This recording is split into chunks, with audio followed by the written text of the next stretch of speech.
Good afternoon, everyone. Welcome to our Right Side Broadcasting breaking news coverage of the CBO analysis just released minutes ago of the GOP proposed replacement bill for Obamacare. So, as a lot of you probably know, if not all of you, the GOP proposed a replacement bill for Obamacare last week, and there's been anxious waiting for the Congressional Budget Office to come out with its analysis of this bill. The Congressional Budget Office is a nonpartisan federal government organization that this is what they do. They take proposed legislation and they figure out how much it'll cost and what the effects might be. So people have been waiting for this analysis, and it just came out, and I want to go through it with you. I have the analysis right here. If you want to see it for yourself, one way you can get it is if you go, I follow this guy, Jamie Dupree, who I like, and I'll give you the exact spelling of his name on Twitter.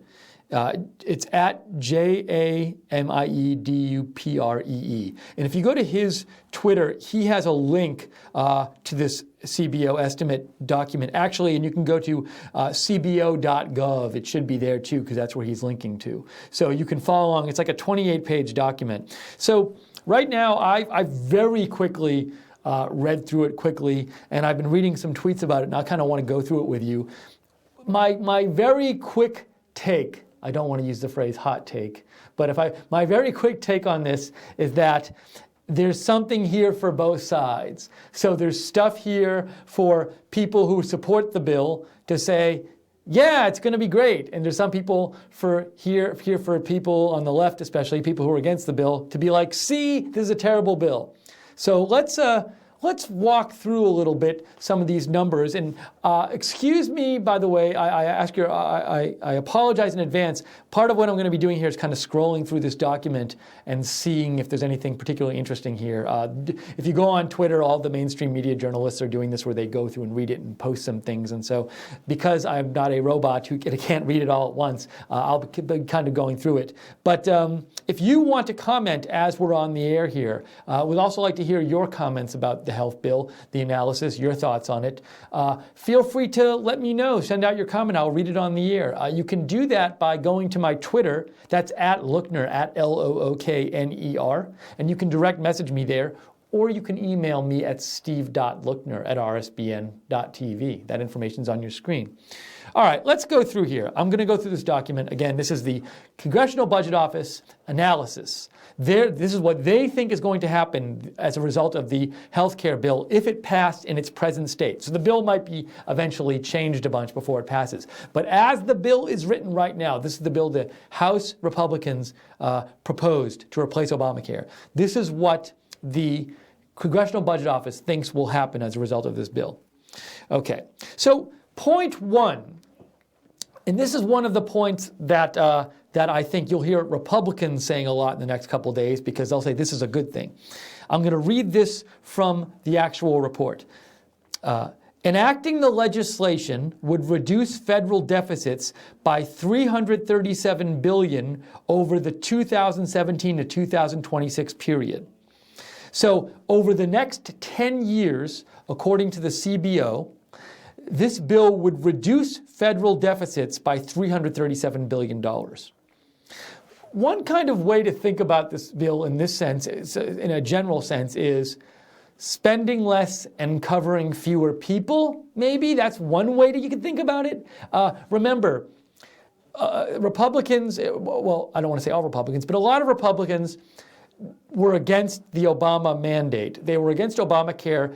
One reason why is because they don't think government should force people to buy health insurance.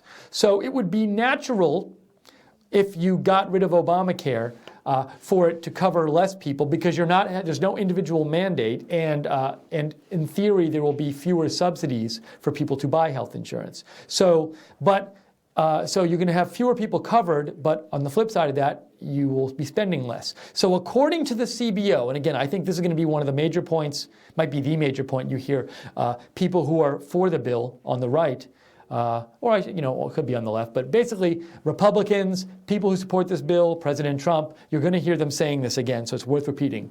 Over the next 10 years, the CBO estimates that enacting the legislation would reduce federal deficits by $337 billion.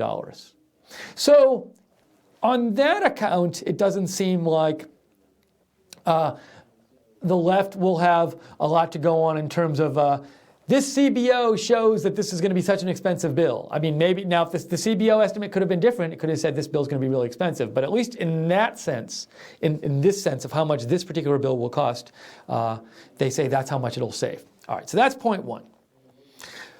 Next point, effects on health insurance coverage. So this is probably one of the things you're going to hear the left talk about a lot, and people who oppose the bill the next couple of days.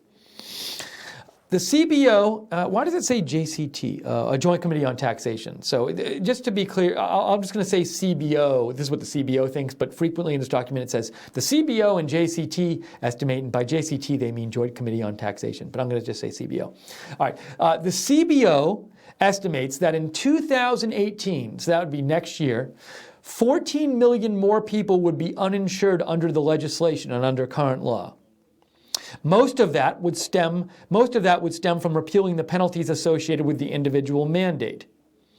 Let's see. And then it says, then the increase in the number of uninsured people relative to the number under the current law would rise to 21 million in 2020 and then 24 million in 2026. These reductions in insurance coverage would stem in large part from changes in Medicaid enrollment. Because some states would discontinue it and some states would choose not to do it anymore, their expansion of eligibility, and they're spending less. So let me summarize that for you.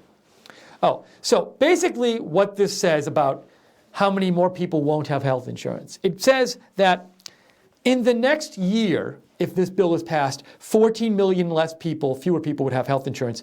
And that's pretty much because of this bill would no longer have an individual mandate. It would no longer require people to have health insurance at the cost of a very large penalty.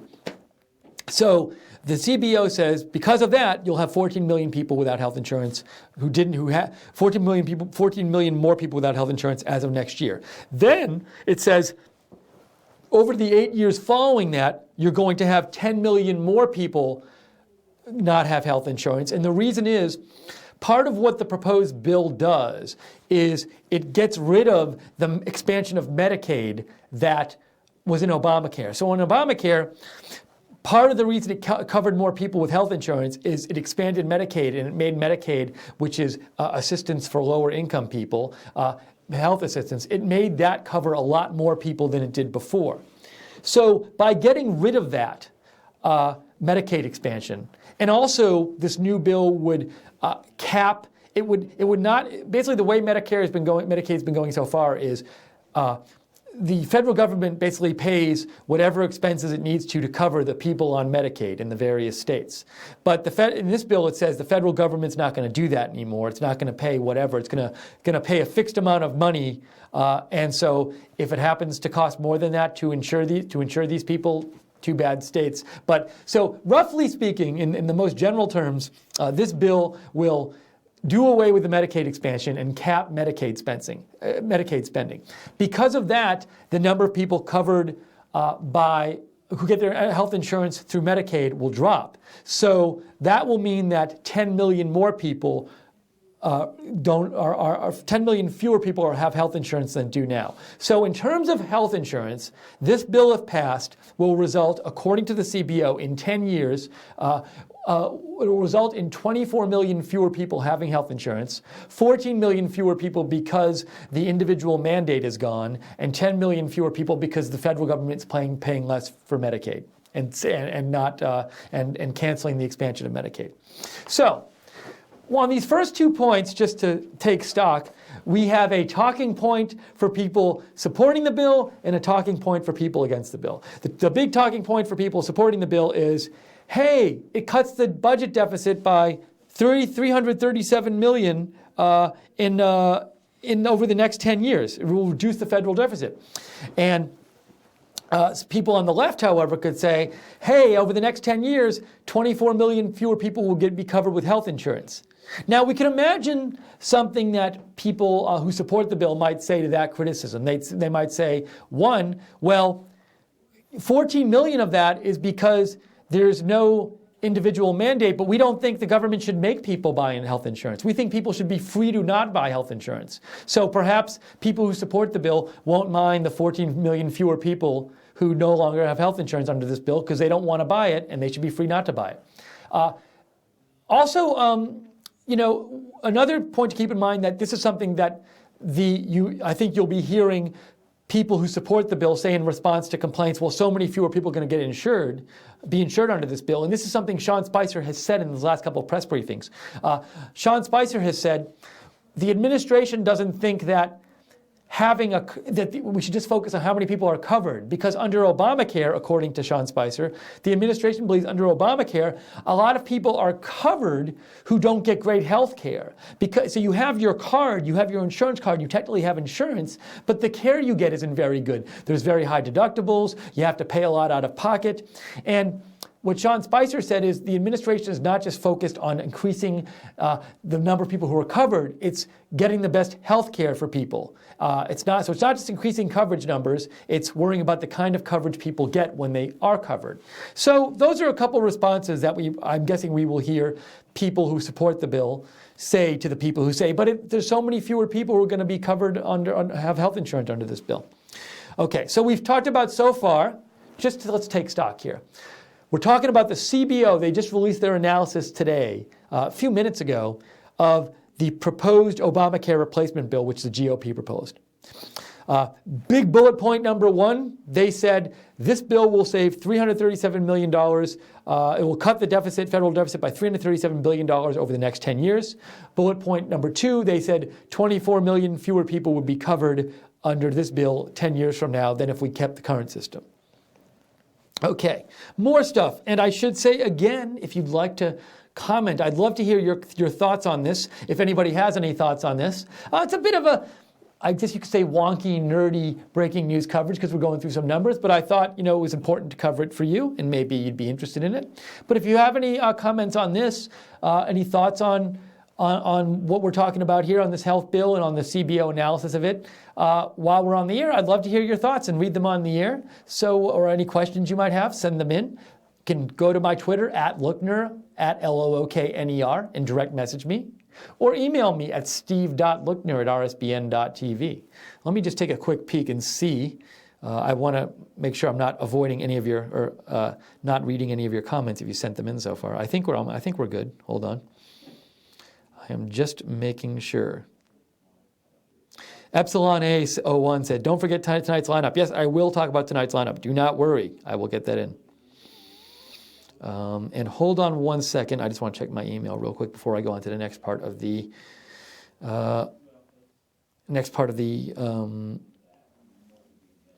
analysis. Okay, let's go to the next part of the analysis. So this is here. Well, this not. I just want to go to the next prominent effects on premiums. This isn't the next section, but this is an important section. A big question asked about this bill is, will it cause health insurance premiums to go down or to go up? What will it do? Now, you're going to hear both sides talk about this, but you want to be careful here because even in this little section, there's stuff for both sides to talk about in this bill. So, the first part of what the CBO says is, in 2018 and 2019, average premiums for single policyholders in the non-group market, I'm guessing non-group market is like, that's not getting it from work where they're getting like a group healthcare plan and you participate in that. I think it's like people who get healthcare on their own. So anyways, in 2018, 2019, average premiums for single policyholders in the non-group market would be 15 to 20% higher than under current law, mainly because the individual mandate penalties would be eliminated, inducing fewer comparatively healthy people to sign up. So in the next couple of years, according to the CBO, premiums for people who are not getting it through work, who are just single people getting their health care, not through work but on their own, they go out and find a health care plan and they buy it. Those premiums will be 15 to 20% higher. Now, I'm guessing I already saw somebody tweet out about this that was complaining about the health care bill and saying, look, it's going to raise premiums. I think Sam Stein, who I think sends out some smart tweets, but he said this out like it's a complaint against the bill. But the thing is, that's not the whole story about prices, because it then says, okay,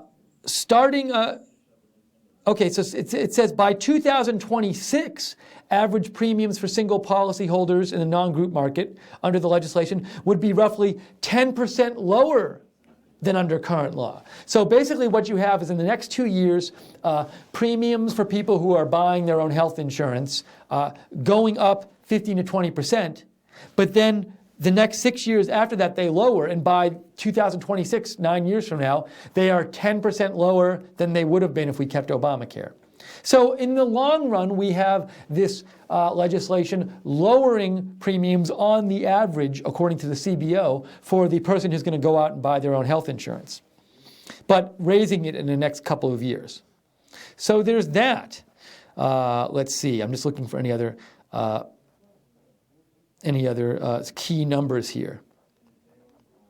There's one other section I thought I wanted to read here. Let's see. There was supposed to be something about age, if I can find it, in this 28-page document. So one thing I read, and I can't find it in this document now, but somebody I believe had taken a quote from this document, and it would make sense, and I can't find it right now. But I believe, so the figure I gave you about prices for policies and how this bill would affect health insurance premiums, that's like an average figure. But that's not going to be the same for everyone. And I believe, if my source was correct, the CBO said that younger people would end up having lower prices than the average under this bill, and older people would have higher prices than the average price difference under this bill.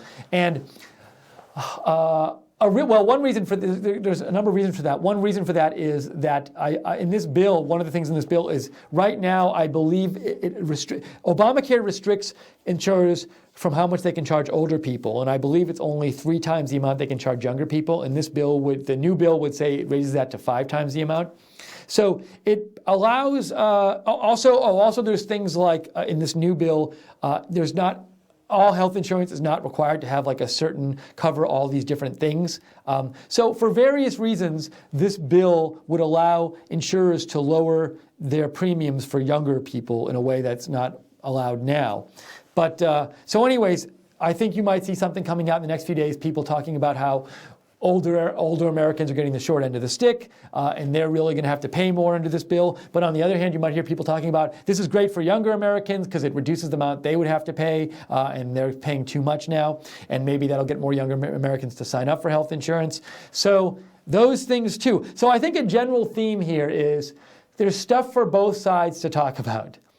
Both sides can definitely cherry pick things from this CBO analysis and say, see, it shows that the bill should pass or the bill shouldn't pass. So get ready for a lot of that going on the next couple days at least. But I would advise you, again, you can go to CBO.gov and get this thing yourself. And really, this document yourself. And really, a lot of the main points seem to be summarized in the first 4 or 5 pages. Those are the pages I was just looking at now. All right, so we have a few more minutes live here. I just want to make sure I didn't miss any comments here. This is from Callie Polly. Callie Polly, good question. Callie Polly says, this analysis doesn't consider phase 2 and phase 3 though, right? Yes, you are correct, Callie Polly. This analysis only considers the bill as written right now. Now, phase 2 and phase 3, you're referring to, there's going to be more done to this bill. And one example of this is that after this bill goes through phase 1, which is going, I believe, involves like the House and the Senate both voting on it. But there's other things. So, for example, some of what this bill will do will depend not just on the language of the bill in Congress, but I think it's something like rules and regulations. Like, I want to say that's how like the federal government ends up enforcing the bill. And the bill doesn't specify every single thing that has to happen. And so the bill leaves some things open to depending on who enforces it and how they enforce it in certain ways. So, but anyways, so for example, selling health insurance, allowing that to be sold across state lines is not in this bill, but it will be made part of this Obamacare replacement, supposedly, after this initial stage of the development of this bill called Phase 1. So what you're asking, Callie, is something like, hey, is that thing which is supposed to be a part of this whole replacement plan, which is not in there yet, that's things like allowing state health insurance to be sold across state lines. Is that part of the CBO estimate? No. And that's a good point because, you might have Republicans coming out the next couple days and saying, look, this bill doesn't even count Phase 2 and Phase 3, and if you count in what's going to go on in Phase 2 and Phase 3 and what the ultimate replacement will look like, the numbers will even be better for us than they are in this CBO estimate. But, I've heard people say, well, there's a dispute about whether allowing health care to be sold across state lines, will that really significantly lower health insurance premiums? So there's questions about that too. But it's a very good question, Callie, so thank you for that clarification. Appreciate it. Boog Rowe writes in, Steve, I find that cost for over-the-counter meds costs more for people with fixed incomes. I'd like to see medical coverage for all medicines, including over-the-counter products. You're talking about over-the-counter medication. You're saying like those. So you talk about like Advil and stuff like that. There's lots of different over-the-counter things, and these are not covered by health insurance. And you're saying you'd like to see that covered. Look, I think that's a good point. A real trick with health insurance coverage is like it's just this fundamental thing, which is there's a tension between wanting to get. As a society, we want everybody to have the best health insurance they can. Unfortunately, though, health insurance is expensive, or health coverage and medical coverage and the cost of providing medical services to people is expensive. And we can't spend literally everything we can. The government can't pay for everything everybody needs medically because that would not be good, and it would be it would have bad effects on other parts of the economy, and it would bankrupt the government. And so we have to unfortunately draw lines and try to figure out where do we draw this line. And right now it's not like health insurance doesn't cover over-the-counter medications. In a world in which we had, crazy amounts of money, maybe health insurance would cover over-the-counter medications, but it doesn't. So you're saying, Boog, you're saying people on fixed incomes, those costs are significant, and you'd like to see health insurance cover that. I think, look, that would obviously be a good thing. It's just the question is, we're always balancing what we can afford and what's covered, and that's the way it works now. So I appreciate your suggestion. There's lots of questions about what people should cover. So this will be, and this will continue to be debated, for many years to come, because that's constantly being debated, what specific things health insurance should cover. And Obamacare, that said, Obamacare requires every health insurance plan to cover a certain amount of services, and that wasn't more than was the case before. That's something that in this bill, I believe, it loosens up that restriction and doesn't make every health plan recover all these required services that Obamacare makes them cover. But a good question, a good point, Boog, and something to keep in mind, that there's always costs and benefits to covering more stuff, covering less stuff, that kind of thing. Let me just check. All right, so we have a couple more minutes left here, and we have to go in a bit, and we're doing some preparation for the rally, which is coming up on Wednesday. I should remind you, President Trump is doing a rally on Wednesday, and this is going to be in Nashville, Tennessee. He's going to talk about the health care bill. I bet he'll talk about some of the CBO numbers. Maybe he'll talk about the deficit reduction the CBO predicts if they pass this bill. President Trump will be there. He'll be speaking. There'll be speakers before him. We're going to do full coverage. So we're going to have our camera there. We're going to be bringing you the stream of the rally. We'll cover all of the speakers before President Trump, which a lot of times the network doesn't do. And we'll have pre-show and post-show where we will talk to the crowd. We will talk to the people. We'll see what they have to say. What do they think about the rally? What do they think about the issues of the day? What do they think about this health care bill? We'll ask them that. I'll definitely ask them that when I'm there. So, we're going to be coming on at least a couple hours before the rally starts. Rally starts at 7:30 Eastern, 6:30 Central on Wednesday, but we'll be on the air well before that and after that too. So we really hope you can join us for the rally on Wednesday. I'll be there. Margaret Howell will be there. Liz Willis will be there. So hope you can join us for that. Also, and Micah Messer will be there, and he'll be producing for us there and running the camera and doing all the behind-the-scenes stuff. So. I should also mention, so we're covering this rally, and let me just see something here. Let me just see if it's publicly announced yet. I want to see this. I think it might have been publicly announced. I don't want to say anything about it if it wasn't, but let me look. 2 minutes?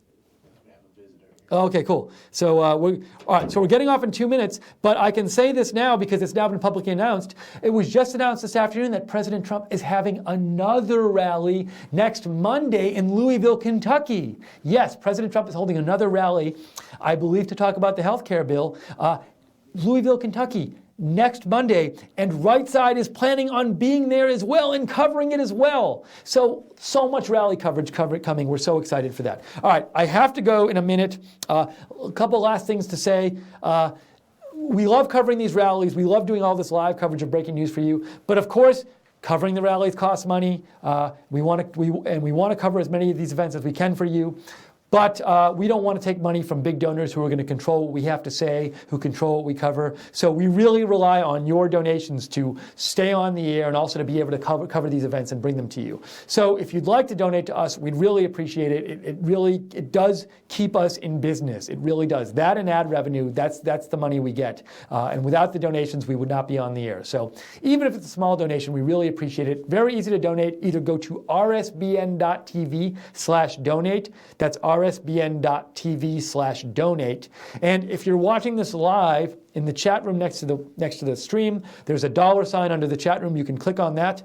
But we're going to end the stream pretty soon. So probably the easiest way for you to donate is go to rsbn.tv/donate, given that this stream is ending soon. Thank you to the moderators for moderating the chat.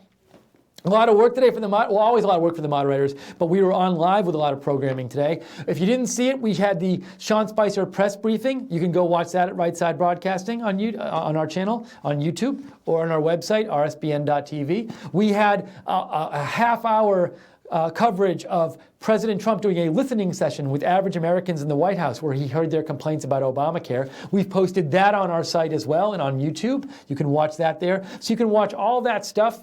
And so I encourage you to watch it if you haven't. And what else can I say? That's about it. So, and if you want to follow us on Twitter, at RSB Network is Right Side's Twitter. My Twitter is at Lookner, at Lookner. And if you follow me, I will let you know whenever I'm going on to do breaking news coverage.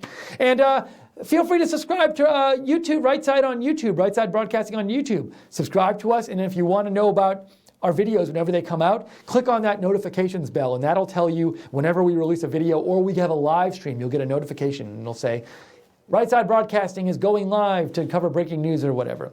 So anyways, hope you've enjoyed this breaking news coverage of the CBO budget estimate.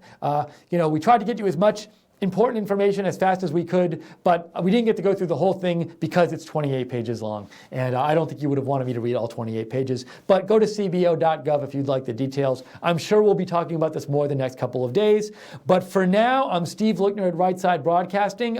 Thank you, Micah, for producing this. And we will see you all soon. Tonight's lineup, be sure to watch. We got Nick Fuentes, America First with Nick Fuentes at 7 p.m. on Right Side, 7 p.m. Eastern.